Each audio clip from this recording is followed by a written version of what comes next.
Welcome to today's episode of Afro Scientific Spirituality. My name is Raymond West, Vision Life and Direct on behalf of Africa. Today, I'm very delighted to announce that I'm officially doing the launching of my new book titled Walking in the Shadow of the Gods. So this book is very sensational, and it is something that is very dynamic, and today I want to explain more about this book. So what we have here is a sort of a press conference on behalf of the launching, and I'll be taking questions quite naturally, and I want us to actually go deep into the issues or the topics related in this book. And I have been able to invite some of our brothers and sisters in Africa that are very much interested in the topic of African spirituality.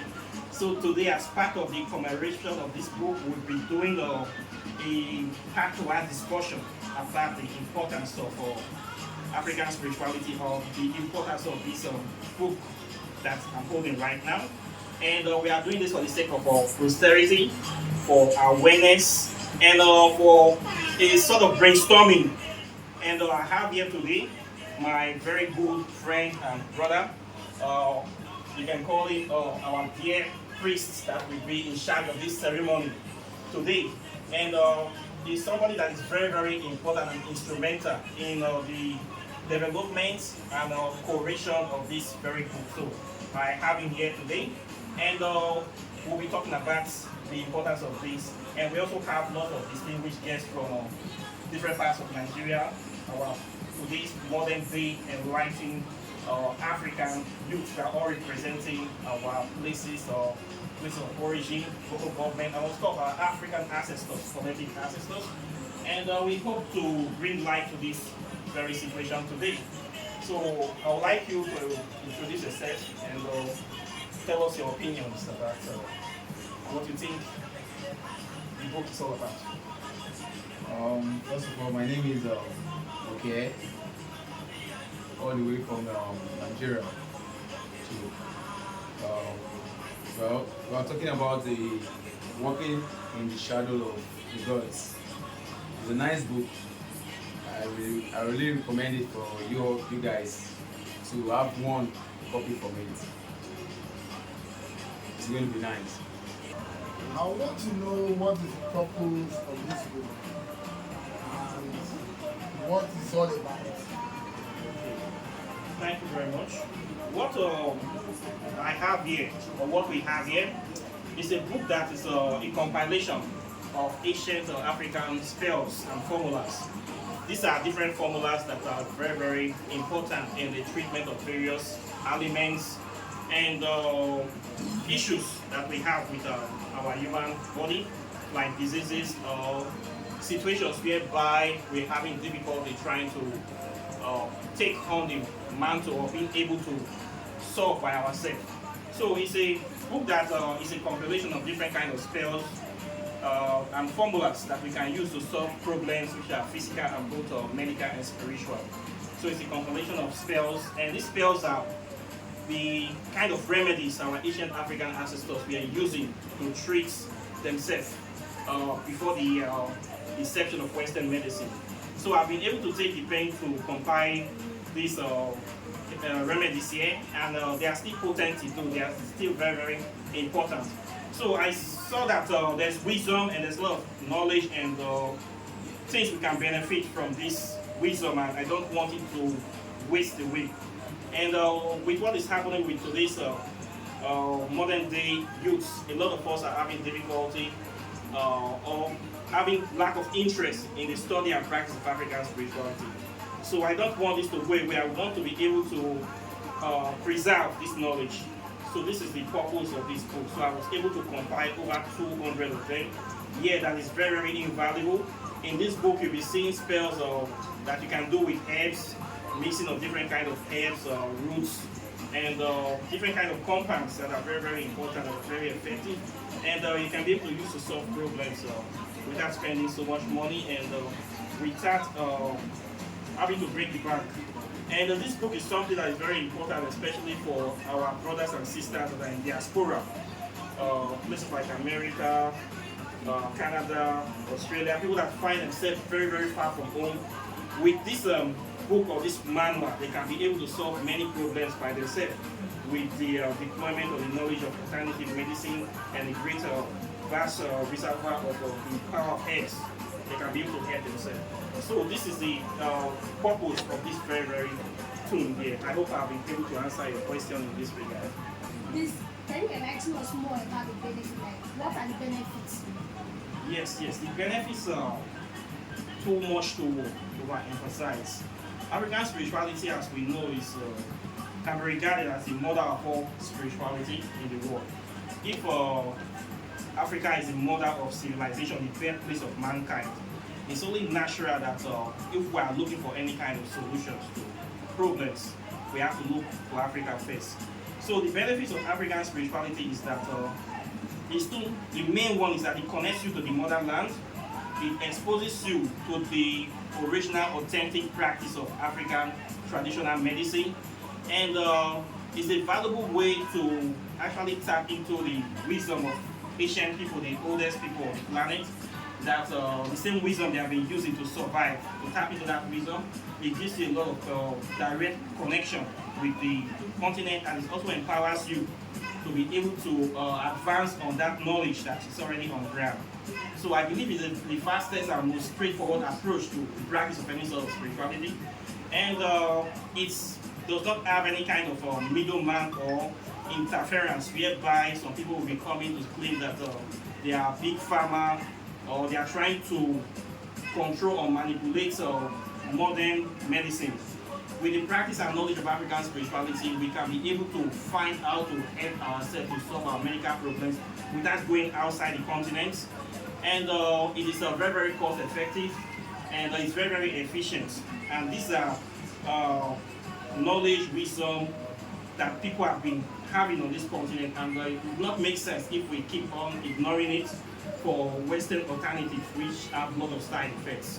So we can learn a lot about the importance of African spirituality in the area of medicine, holistic health, also in the area of spiritual development, whereby we can have an organic spiritual system in the sense that we see ourselves in the image of God rather in the image of other races as in Christianity or Islam.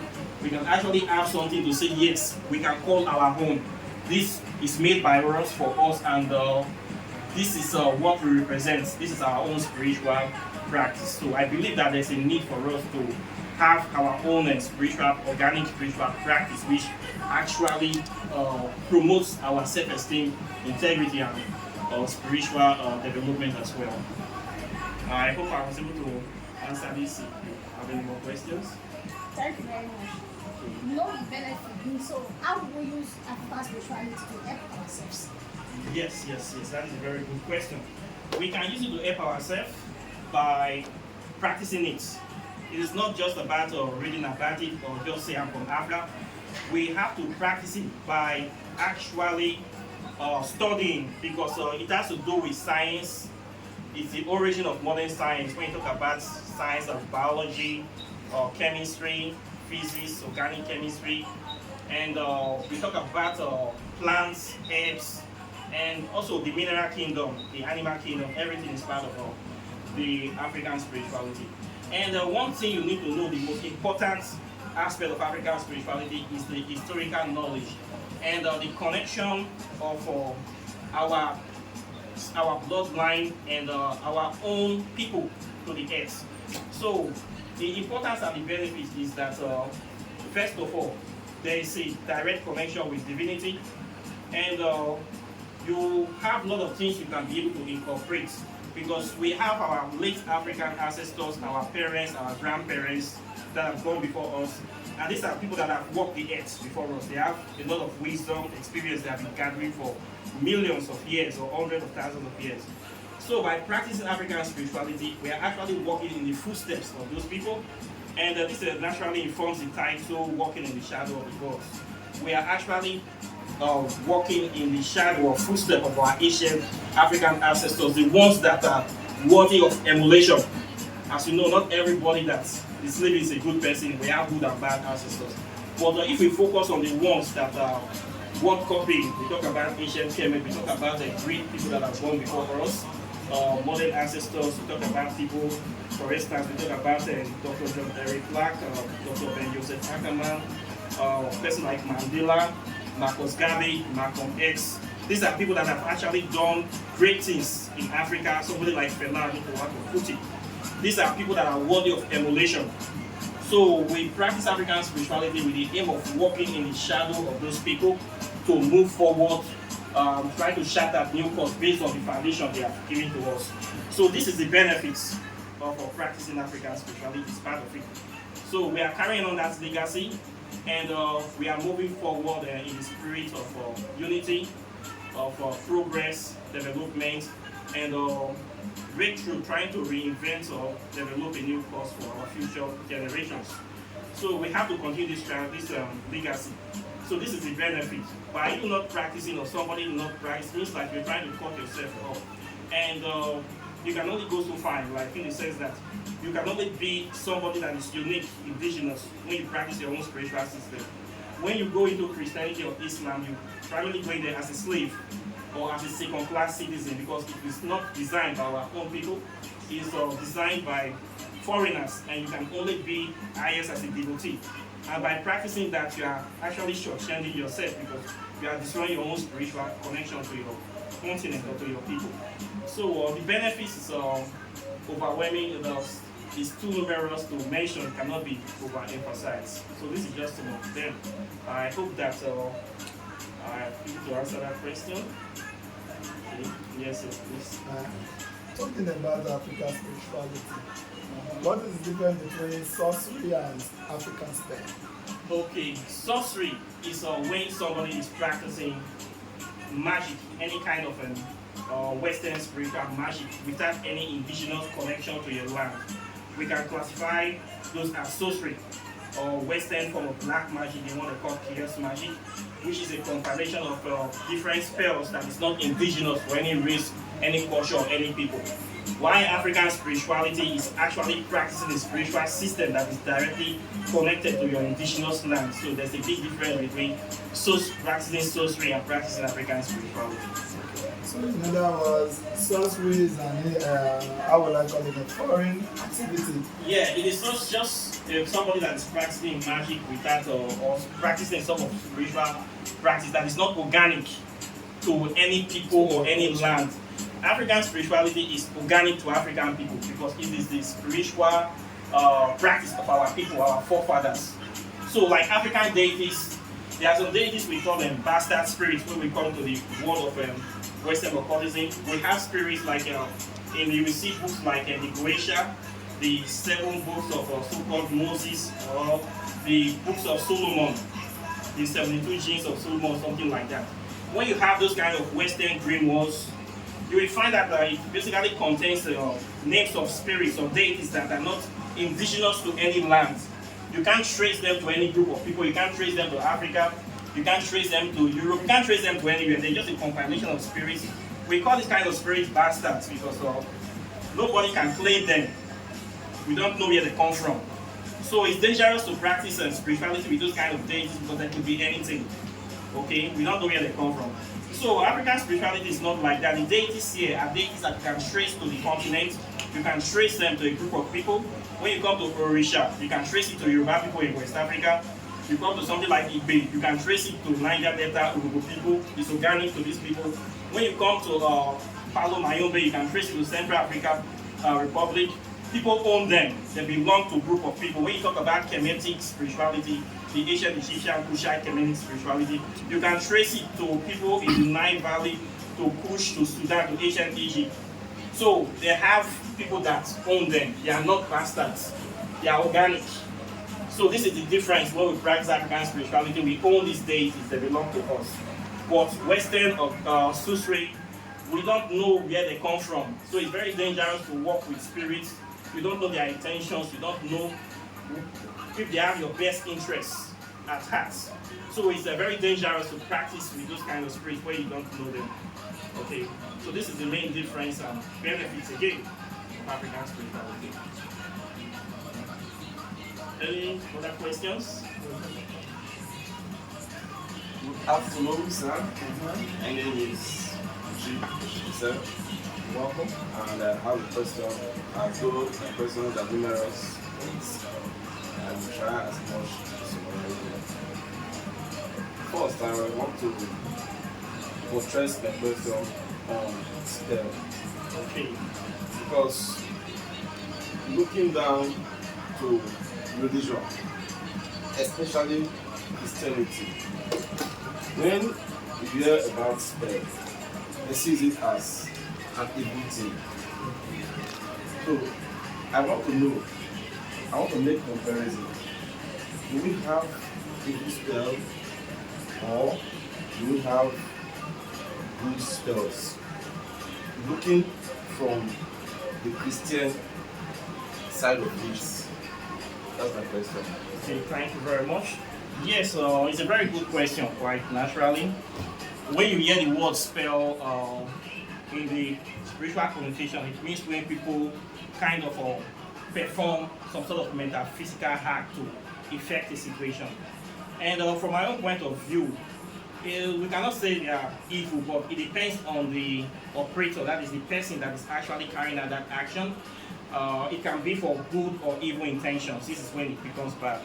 Like I have this analogy I use in the area of spells. It's like a gun. You can either use it to defend yourself or attack. So the spells on their own and the spirits, most times people used to do some of these spells. They are not necessarily evil spirits, but it's the intention of humans. So when people learn or practice African spirituality, then we have knowledge of different sort of spells, like what you have in this book now. You will be having access to over 200 spells. You can choose to use it to do good things, or you can choose to use it to do bad things. It all depends on the person that is the individual behind. But we always acknowledge people and we tell them, we give them the warnings that you will always reap what you sow. Okay? They say with much power comes much responsibility. So if somebody decides to say, okay, I have a gun, I can use it to protect myself, but this said I want to be using it to do evil, to be robbing people, stealing, eventually the evil will catch up with them. So when people say they take spells and they say, okay, I'm going to use it to be taking things from people, oppressing people, stealing stuff and doing evil, it will always catch up with them. And when people catch you using spell to do evil, you now become like an evil person, and the repercussion will follow. So this is the way I see it. So in the practice of African spirituality, a lot of discretion is advised because people need to be aware of what they are going into. Okay, so you have this kind of book now. You should be able to know how to guide you. It gives you some power, of course, a lot of advantage having the knowledge that people do not know. So how you use this knowledge, you can use it to help yourself, to bring peace, to bring harmony. You can also use it to destroy yourself and other people. But the main thing is that it's your life. So people need this knowledge. I think that it's necessary for people to have it. It's better to be a warrior in a garden than to be a gardener in a war.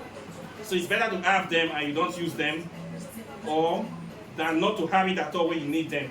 So this is my own philosophy why this is important.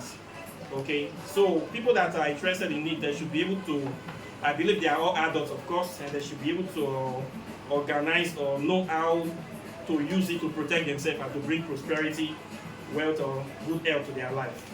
So this is the way I see the whole thing. It's a two-edged sword. So it depends on the human being that is in charge. So I hope I was able to answer your question.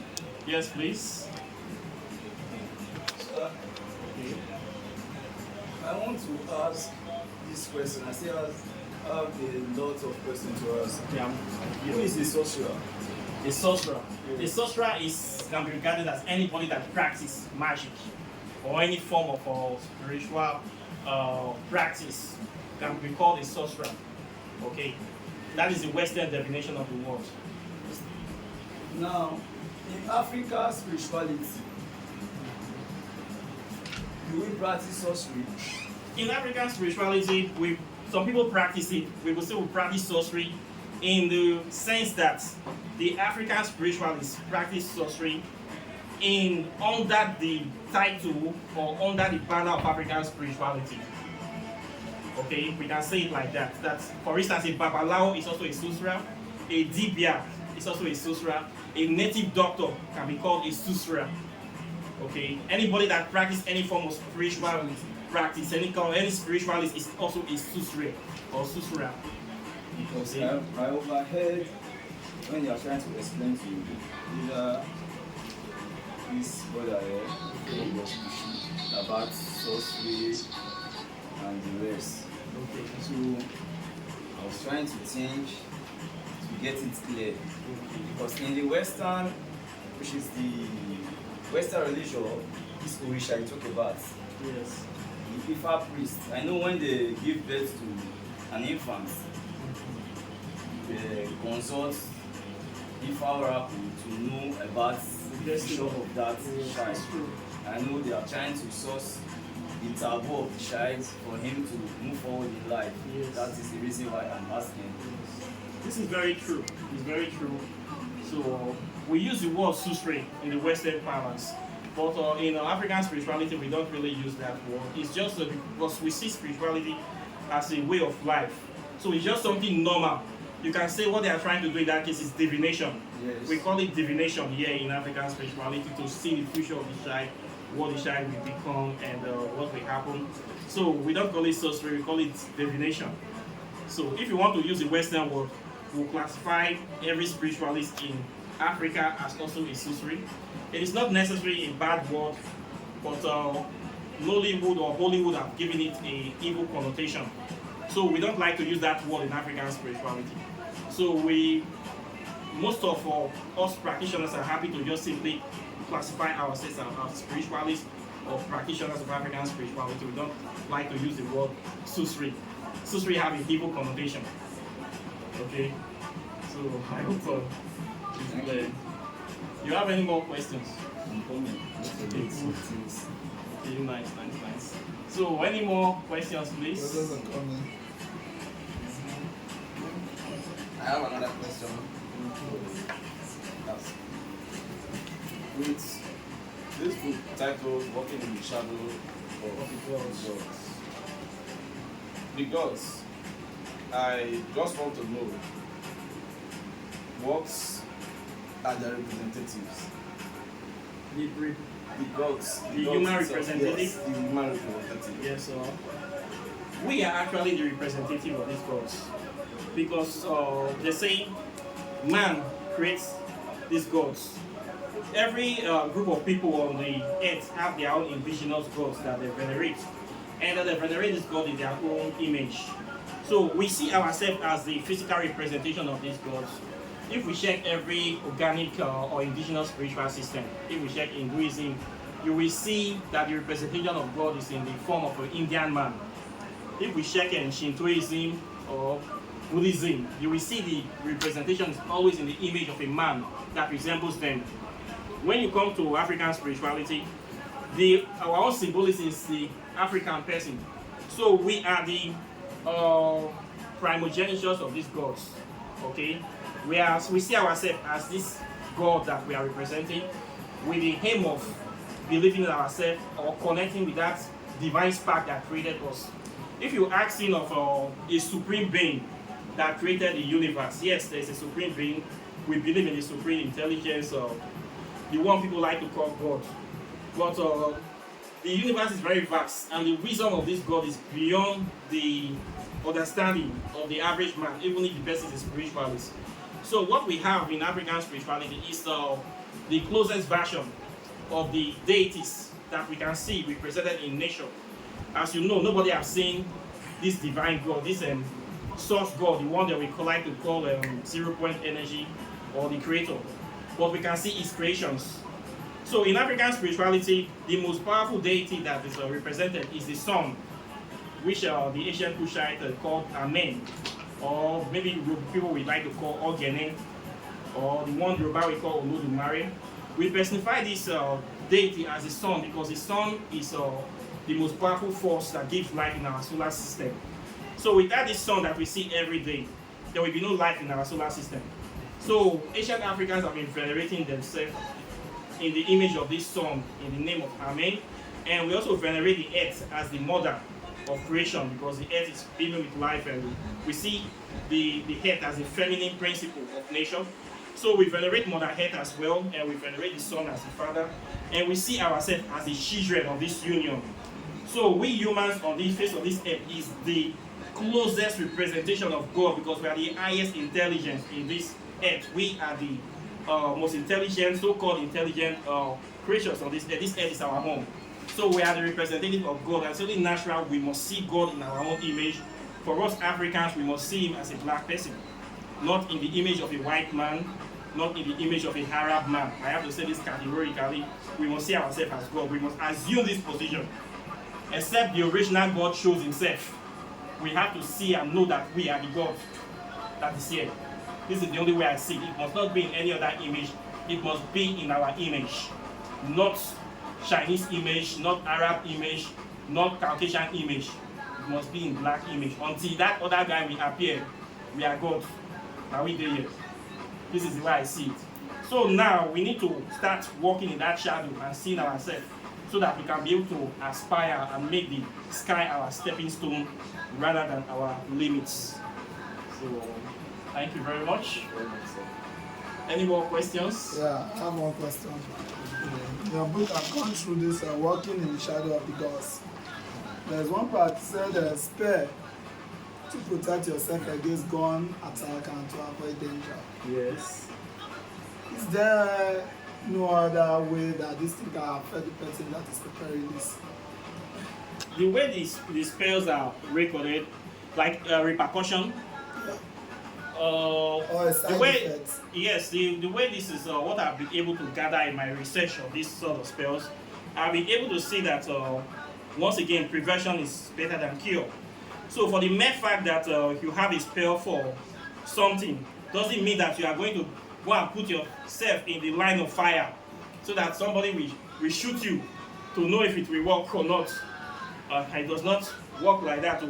What this will naturally do for you is that at least you need to have an added advantage, and you also still need to have some certain level of safety by not consciously putting yourself in danger. Okay, so despite the fact that we have this, it is not something that people will put too much overconfidence. It's okay, I have a spell for gunshot, I'll be running against bullets. Okay, in that case, it may not work very effectively. So this is the repercussion. You do the spell, and you still need to do everything reasonably possible to still protect yourself. So most of the spells, we have spells for so many things here, but you still need to be guided with common sense. Okay, some people say that brain like a gas man. So there are spells here. Some of them have been tested, some of them are still being in the works, but you should be guided, and there's still room for improvement in this book as well. So it's not that we take advantage because something is there, then people will abuse it. So I hope that I was able to answer your question in this regard. Yes, please. So, in African spirituality, I want to know if we can have a patron saint. I was in, like me, my dad is late, and I believe my dad is my patron in African spirituality. He taught me some things about African spirituality. I want to know if there is any other image that symbolizes this African spirituality. Wherever I can put in my house. Let's look at Ifa devotees or worshippers. Enter their house, we have the symbol. There is a number. We see it in their house or some other things. I want to know if anything Like that. Yes, of course. We have lots of them. What you are trying to say is that these are symbols or images that represent your spiritual practices. yes. The main area of concentration in African spirituality is, of course, the veneration of our ancestors. And this is a mind form of necromancy.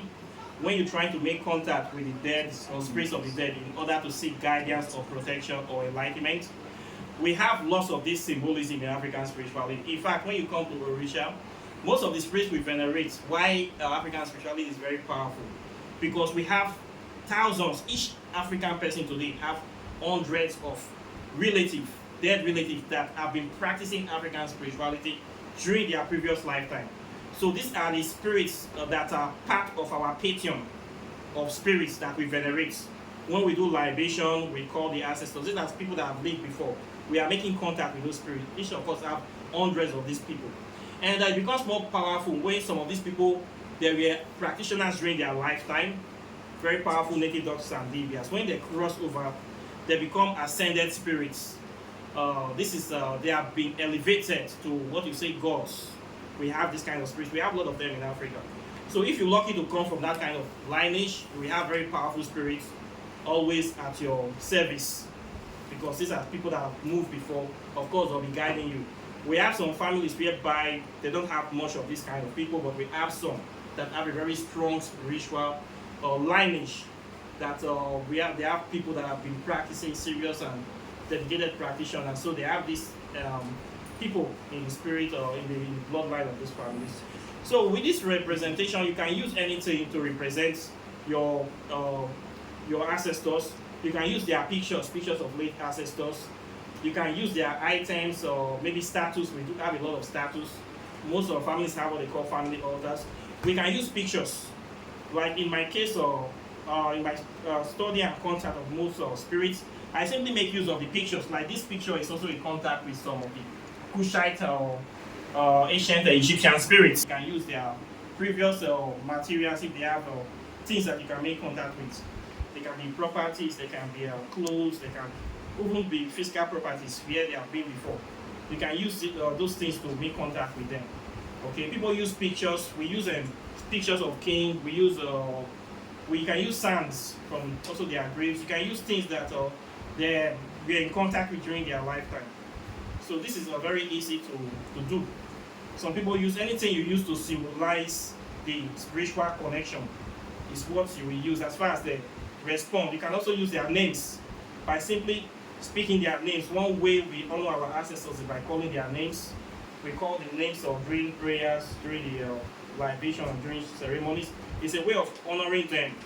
And when you call the names of ancestors, you're actually calling them into your consciousness. And during the libation, you're also giving them life, too. You're giving them empowerment, giving them food offerings. You're making them live again. Because you're like transferring something from this physical world to the spiritual world. So we can actually make contact with them, because in the spirit world, they are still present with us today. Okay? Thank you very much for your explanation. With the explanation you give, I know this will ask you a question about something, and to the best of my knowledge, it's all about your intention, actually good or bad. The bad aspect of it, or the bad side of it, is when, according to your explanation, if they caught you with it, you're preparing charm, maybe a spell. It bounce back, and they caught you with it, they can classify you as a wizard or witch. Okay. In our own side. Yes. So I want to know, in African spirituality, there is no witchcraft. That's what you are trying to say. No, I'm not saying that. Though. If you talk about the witchcraft in African spirituality, we have it. And when we say practice or spell practice, doing protection spell, for me, that is not witchcraft. That is male protecting yourself with knowledge and wisdom based on African spirituality.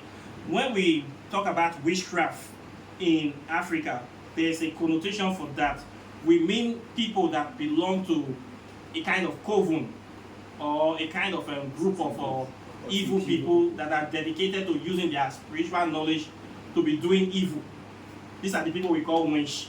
The definition of Western witchcraft is different from African witchcraft. In African witchcraft, it's people that have mostly they come from an hereditary bloodline, of people that have psychic powers. They can be able to astral project and go into the spirit world to use it to do evil. We also have this kind of people too that can be able to do this stuff and they don't use it to do evil. So basically, a witch is somebody that is using spiritual or mental, physical or powers to do evil. Primarily, that we call a witch in Africa. So you protecting yourself, okay, I need spell to protect myself against gunshots or knife stab or bad people. That is not witchcraft. We don't regard it as witchcraft. That is very normal thing that any African person should be able to do to protect yourself. They say, once again, prevention is better than cure. And you cannot have all this knowledge that you don't use it to protect yourself. Doesn't make sense. What is the purpose of having something and you're not using it? Okay, please. Sir, your intention of teaching me spell may be different from my own intention. You are trying to do good to me, to favor me. Yes. My brother, make this thing like this to favor you. Yes, deep down in me, I want to withhold somebody with it. Is that not witchcraft? That is witchcraft. See, if the person uses it to go and do evil, it's left for them. Just like somebody, once again, I use the analogy of having a gun for your own protection. Then somebody say, okay, I'm going to get this gun because I want to be robbing people. That is evil. But you can have it, you keep it anytime there is danger, there's a threat to life. You use it, it's not a crime. Self-defense is not a crime. It's not a crime. We must survive. We have to protect ourselves. So using spell to protect yourself from evil, I don't see anything wrong with it. There's nothing absolutely wrong. You're not hurting anybody. The other way around. Yes, somebody can also say, I want to use this spell to go and do evil. That is when you're crossing the line. Okay, that is where it's have to do with the individual. This is the way I see the thing. Thank you, sir. Okay. Yes, thank you, please. Yes, sir, I have a question for you, sir. Okay, thank you. So many people have classified African spirituality as demonic. So what do you have to say about that to enlighten people about African spirituality? Thank you very much. This is the issue we are facing today. This is so-called demonic connotation was propagated when Christianity came into Africa. In order for Christianity to strive, to expand, to survive, they have to destroy every indigenous form of spirituality. This attack was not only in African spirituality, they did the same thing in America. They destroyed the spirituality of the Native Americans. They did this in Australia. They even did this in Asia. Everywhere they went to, they must make sure that they destroy the spiritual practice of those people. Because they need to find a way to say, they will say it is evil, it is demonic, these people are worshipping devils. In fact, they see the gods of those people as devils. This is how they turned our own African gods to demons. And of course, the church and the offspring of the church carried that tradition. Till tomorrow, Christianity still believes that if you are not a Christian, you go into hell. You are worshipping demons. Only Jesus Christ is the way, truth, and life. Is that not what they say? And Islam, for it to also expand, it has to say the same thing. Anywhere Islam spread, that we destroy all the shrines, destroy every statue, they will say they are all demons. So they are just giving this evil rap to African spirituality. When in actual fact, them themselves are the demons. In order for them to strive, they need to be able to introduce this and force this religion to us. If we check history, Christianity and Islam, they were spread in a very violent way. The way they came out, they were forced on the throat of people who did not accept, they were killed. We have this record of the terrorism of Christianity during the time of Emperor Constantine and the Nicene Council of 325 AD. That was where this personality of Jesus Christ was created in that meeting to represent God. This is where the first Yahoo or 419 started in history, when the picture of a white man was used to represent God. So we can say Caucasians started 419 in the world today, and for this so-called religion to reign, they have to demonize every spiritual practice. So we see ourselves as a victim. African spirituality is a victim of this negative connotation. So many people still have this mentality, and they have been taught that everything about it is fetish, indigenous, evil, is something that we should not talk with. In fact, they say our ancestors are demons. That if we should not make contact with our own ancestors, that they are the demons. Whereas the people doing all the evil in the world is the Christian people. They are the ones going into other people's country, stealing natural resources, looting, underdeveloping Africa, coming after us. So the real demons, we can see them. We don't see African people going to do evil in the world. We don't see them invading other people's countries.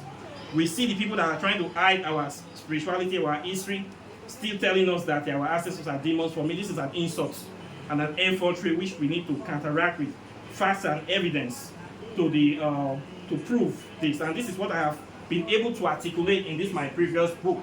I was able to lay out the origin of Christianity in this my previous book, where I brought a lot of evidence, etymological evidence and scientific evidence to show you the validity of African spirituality, and where the Westerners actually copied their own version of Christianity from ancient Egypt, and they, of course, corrupted it in order to poison our spiritual practice.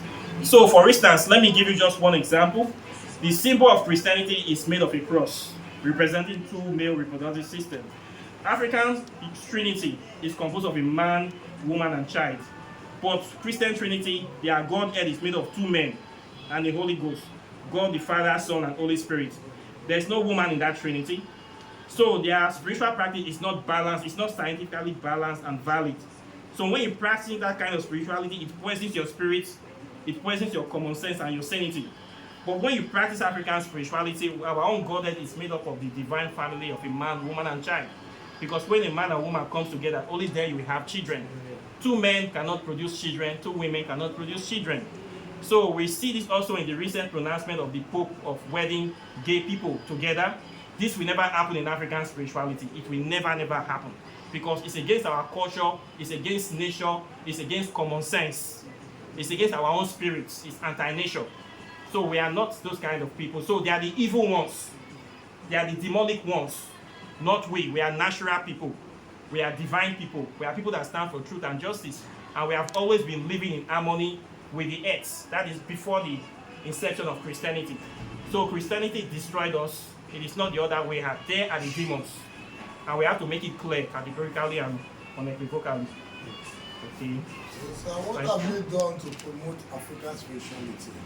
Okay, what can we do to promote it? Yes. Yes, we will, by talking about it now, analyzing it, doing this press conference, we are actually promoting and developing African spirituality.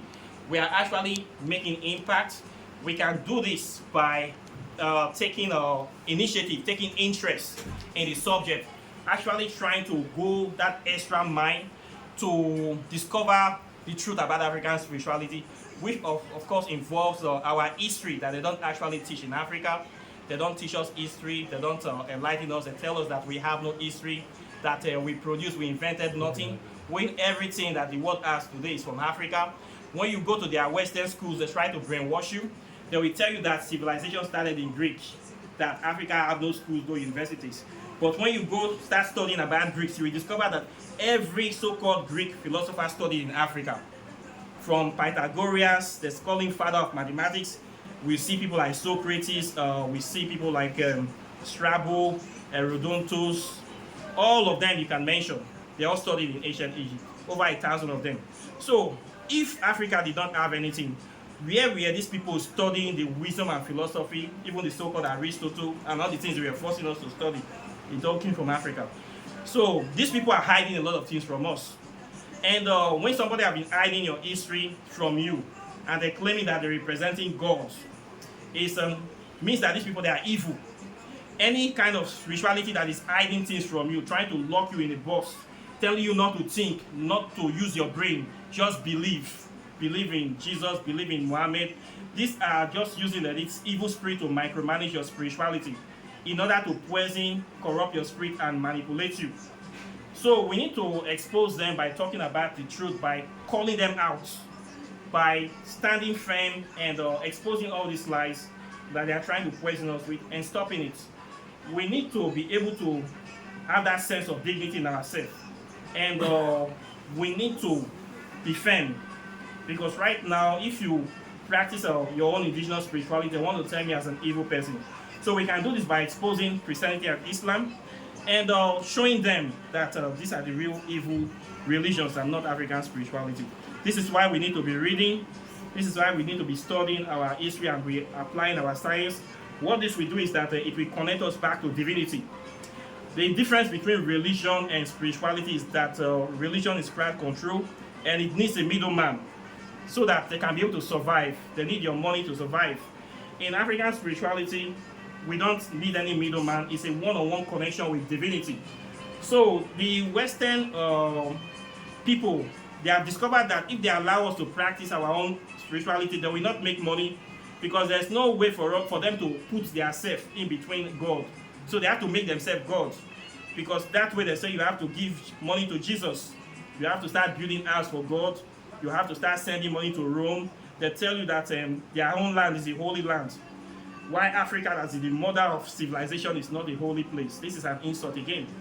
So I see Western religious practice like Jesus Christ as a thief. He's a murderer and a thief and a liar. And the Catholic Church is still the largest pedophile organization in the world today. They practice evil. They practice pure evil, plain and simple. They have always been the wolf in the sheep clothing. So we have to call them out. We have to engage them with, they say, by their fruit you shall know them. So we have to call them out by what they practice. So you're not going to see all this nonsense in African spirituality. And African spirituality is organic. Once again, you don't need any middleman. And I don't think God needs money. God that created the sun, the earth, the moon, and me and you, he didn't use money to create it. So when a pastor or a spiritual system always asking you for money, just know that they are thieves. Quite naturally, I see them as crooks, pulpit bandits, people that need to be exposed and they need to be kicked out of Africa. This is the only future for them. So we must embrace our own individuality, our own spiritual practice, whereby they will not have any means to micromanage us, and they will just die their natural deaths. We can do this by creating awareness about the African spirituality, by reading, having a lot of scientific evidence to prove and make sure that we teach the truth to the next generation.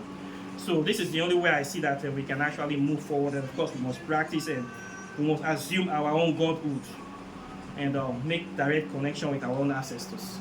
So I hope I've been able to answer this question for you. Thank you, sir. Okay. I have one question related to blood magic. Oh, okay, yes. I don't know what are the effects. Oh, that is chapter 3. In this chapter 3, I did an introduction to so-called blood magic. The chapter is one that has to do with the power in the blood, because in African spirituality, we have there's this DNA. To be an African, you must be born by an African, right? So that life force, that divine spark that is making us human, is still in us today, and it still animates us. So there are spells that people can actually do with that life force to be able to change reality, to be able to bring progress or get themselves out of serious situations. So it's just an introductory chapter. It is something that people can practice that want to go deeper into African spirituality. So if you're talking about repercussion, of course everything have a good and bad side.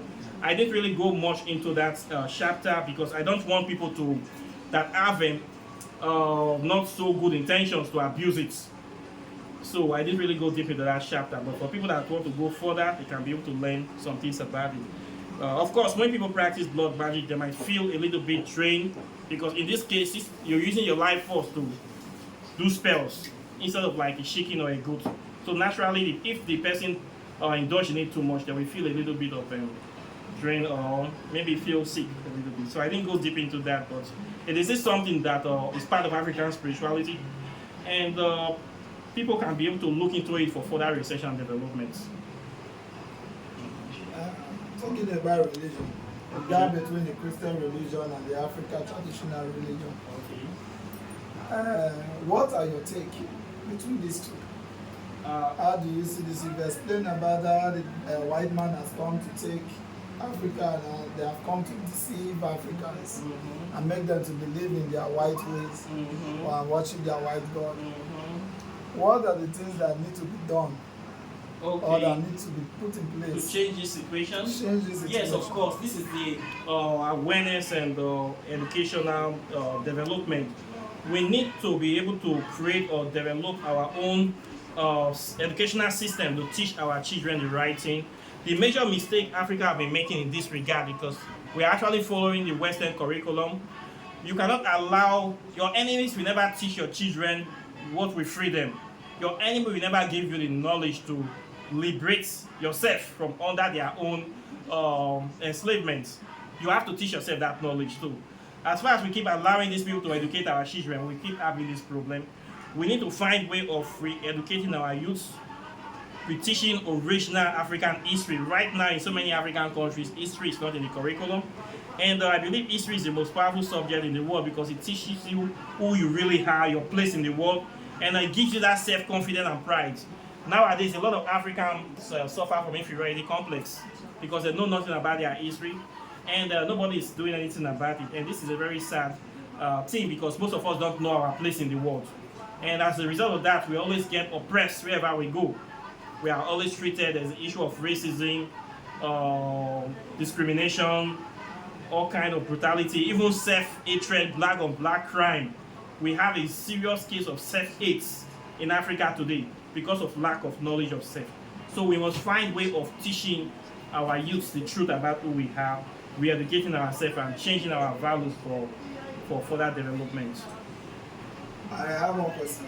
In terms of consumption of drugs, beverages, alcohol, what do you recommend for the Africans? Okay.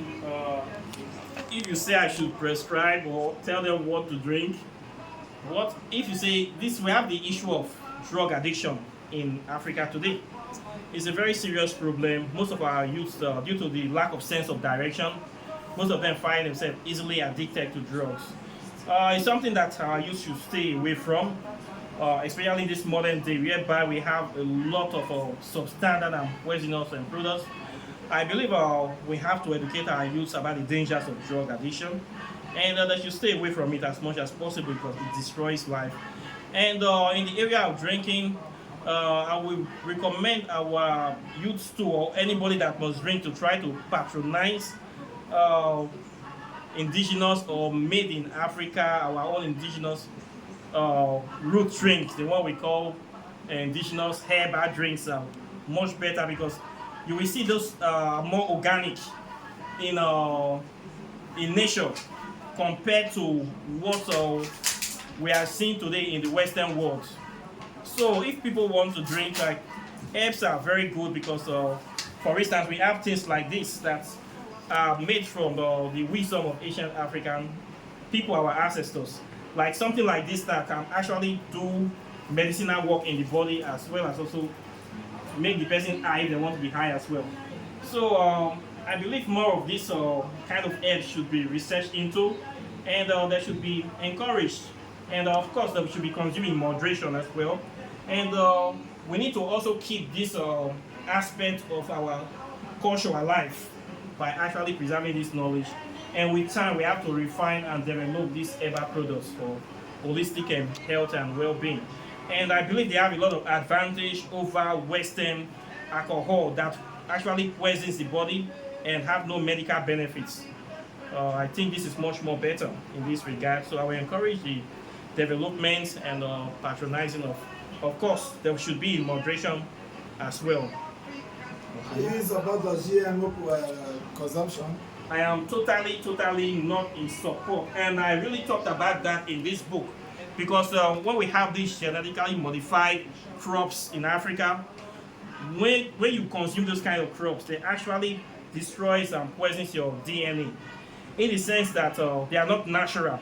So when you consume unnatural foods, they actually interfere with your growth, with the body metabolic process, and it will lead to cancer and other kind of dangerous illness. So I don't encourage the consumption of GMOs. In my own opinion, it should be banned from Africa because these are not natural products and we are natural people. And we don't need them, we simply don't need them. It's a way of Western pharmaceutical companies trying to poison us so that they can keep benefiting from making money from sick people. So GMOs is something we should totally stay away from if we want to remain healthy and we want to even grow as a people. So this is my own opinion. Any questions? One last question. Sir, Okay. I have done so much research on quantum physics, Okay. and I see some similarities between African spirituality and quantum physics. Okay. So I just want to know, is there any distinction between both or both are similar? That's my question. Thank you very much for this question. And this is what I try to explain in this book. That this so-called quantum physics we are hearing in the world today in the mass of Western scholars actually originated in Africa. And of course from ancient Egypt. To understand the origin of quantum physics, we have to go to basic elementary science in the world today. when we are in school and primary school, they will teach us that science is discovery, that they have what they call matter. They will say, what is matter? Matter is anything that have weight and occupy space. They will also tell you that matter have three states: solid, liquid, and gas. But when we get to university, we discover that the same education sector will tell us again, no, that matter have four states: solid, liquid, gas, and plasma. So there's another fourth state. So what is the fourth state now? This fourth state can be regarded as the so-called spirit world, fourth dimensional world, that they believe exists. And under this very title, they classify the study of this world under the topic of quantum physics. So quantum physics can be defined as the study of the visible and invisible particles of nature. So what are these invisible particles of nature? These are the aspects of nature you cannot see with the naked eye. When we have this analogy again, it's the representation of the atomic structure.